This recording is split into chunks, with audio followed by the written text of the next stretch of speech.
Assalamualaikum warahmatullahi wabarakatuh. Waalaikumsalam warahmatullahi wabarakatuh. Terima kasih atas kesempatan yang telah diberikan kepada kami untuk menyampaikan Kisah Hikmah Islami episode 10 bersama kelompok belajar Mawar Wangi. Kisah Nabi Nuh alaihi salam dengan ketakwaannya. Awal kisah Nabi Nuh alaihi salam diambil dari Al-Quran surah Al-Ankabut ayat 14 dan surah Yunus ayat 73. Kehadiran Nabi Nuh alaihi salam dikala itu untuk menyampaikan risalah Allah Subhanahu wa Ta'ala, bukan berusaha meraih keunggulan atas kaumnya dan bukan mencari keuntungan pribadi seperti status, kekuasaan, dan kekayaan. Dakwahnya semata-mata dilakukan hanya untuk mengharap ridho Allah Subhanahu wa Ta'ala. Nabi Nuh alaihi salam merupakan salah satu dari 5 nabi yang mendapat gelar Ulul Azmi, yaitu termasuk nabi dan rasul pilihan karena ketabahan dan keteguhan hati yang luar biasa. Bahkan Nabi Nuh alaihi salam berdakwah selama 950 tahun. Hal ini dijelaskan dalam Al-Quran surah Al-Ankabut ayat 14. Allah Subhanahu wa Ta'ala berfirman, A'udzu billahi minasy syaithanir rajim. Bismillahirrahmanirrahim. Wa laqad arsalna Nuhan ila qaumihi falabisa fihim alfasanatin illa 50 'ama fa akhadhahumut tufan wa hum zalimun. Artinya, dan sesungguhnya kami telah mengutus Nuh kepada kaumnya, maka ia tinggal di antara mereka 1000 tahun kurang 50 tahun. Maka mereka ditimpa banjir besar, dan mereka adalah orang-orang yang zalim. Quran surah Al-Ankabut ayat 14. Meski keadaan umat Nabi Nuh alaihi salam penuh dengan kekufuran, tetapi Nabi Nuh alaihi salam tetap berusaha untuk menyampaikan risalah yang telah diberikan Allah Subhanahu wa Ta'ala kepadanya untuk disampaikan kepada umat dengan segenap kemampuannya. Dalam menyampaikan dakwahnya, Nabi Nuh alaihi salam menyampaikannya dengan penuh bijaksana dan tutur bahasa yang halus, meskipun umatnya banyak yang membangkang, termasuk salah satu anaknya, Kan'an. Nabi Nuh alaihi salam diutus Allah Subhanahu wa Ta'ala untuk menyerukan tauhid kepada Bani Rasid, yang pada saat itu terjerumus ke dalam kesyirikan seperti menyembah berhala berupa patung-patung, melakukan kemungkaran dan kemaksiatan.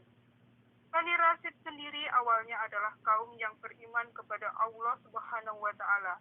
Di antara mereka ada 5 laki-laki soleh yang jadi panutan dan sangat dihormati oleh penduduk sekitar. Kelima orang tersebut bernama Wad, Su'ah, Ya'ud, Yu'ah, dan Lam. Suatu waktu, kelimanya meninggal. Orang-orang Bani Rasid merasa kehilangan, sehingga mereka berinisiatif membuatkan patung atau berhala. Namun sekian lama, perlakuan Bani Rasid semakin menyimpang dan menjadikan patung-patung tersebut sesembahan. Bahkan hingga beberapa generasi, mereka telah jauh dari ajaran Allah Subhanahu wa Ta'ala. Nabi Nuh alaihi salam hidup di antara mereka untuk memberi peringatan supaya kembali beriman kepada Allah Subhanahu wa Ta'ala. Akan tetapi, ajakan Nabi Nuh alaihi salam tidak membuahkan hasil. Bahkan mereka semakin tenggelam pada kesesatan dan kesombongan. Orang-orang Bani Rasid juga menghina dan mencemooh dakwah yang dilakukan oleh Nabi Nuh alaihissalam dan pengikutnya yang beriman. Tantangan berdakwah Nabi Nuh alaihissalam makin berat hingga akhirnya Allah Subhanahu wa taala memerintahkan Nabi Nuh alaihissalam untuk membuat bahtera atau kapal yang sangat besar. Nabi Nuh alaihissalam senantiasa mengembalikan segala sesuatu kepada Allah Subhanahu wa taala. Dia bertawakal kepada Allah Subhanahu wa taala setelah berbagai upaya yang telah dilakukannya. Manusia hanya bisa berusaha sekuat kemampuan, sedangkan keberhasilan atau kegagalan kembali kepada Allah Subhanahu wa taala. Dakwah yang dilakukan Nabi Nuh alaihissalam baik secara terang-terangan maupun diam-diam tidak mendapatkan sambutan yang baik dari penduduk Bani Rasid. Bahkan mereka mengejek dan menghina Nabi Nuh sebagai seorang pendusta. Allah Subhanahu wa taala kemudian memerintahkan Nabi Nuh alaihissalam untuk membuat perahu untuk mengangkut orang yang beriman serta sepasang hewan. Allah Subhanahu wa taala menyebut orang-orang yang tidak beriman tersebut akan ditenggelamkan. Hal ini dijelaskan dalam sejumlah surat di Al-Quran.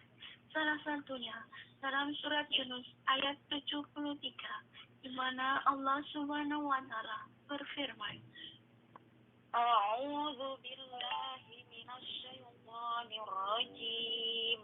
Bismillahirrahmanirrahim.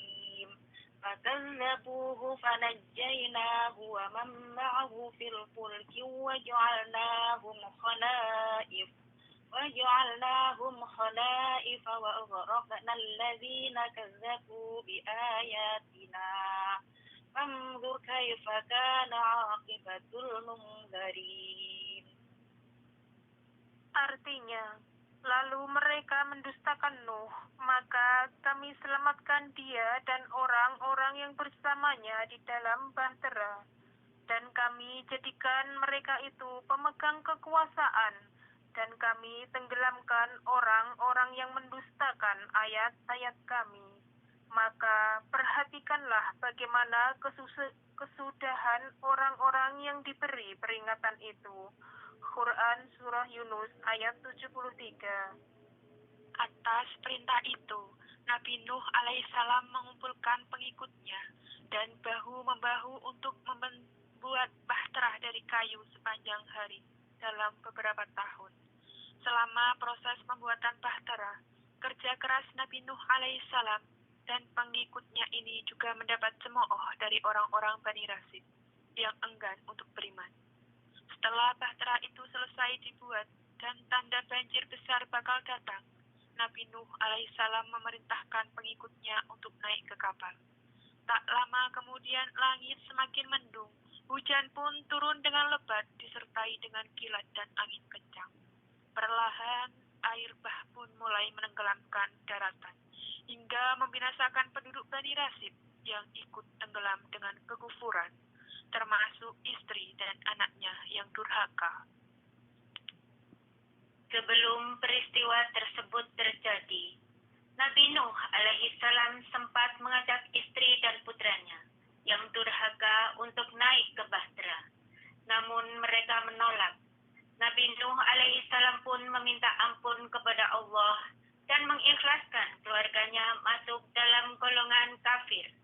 Sementara setelah air surut, Allah Subhanahu wa taala memerintahkan Nabi Nuh untuk turun dan memulai kehidupan baru. Wallahu a'lam bishawab. Dari kisah Nabi Nuh yang telah kita dengarkan bersama-sama, semoga menjadi motivasi semangat kita di dalam berdakwah di negeri Formosa ini. Semoga Allah Subhanahu wa taala meridhoi langkah jihad kita menuju surganya. Amin. Ya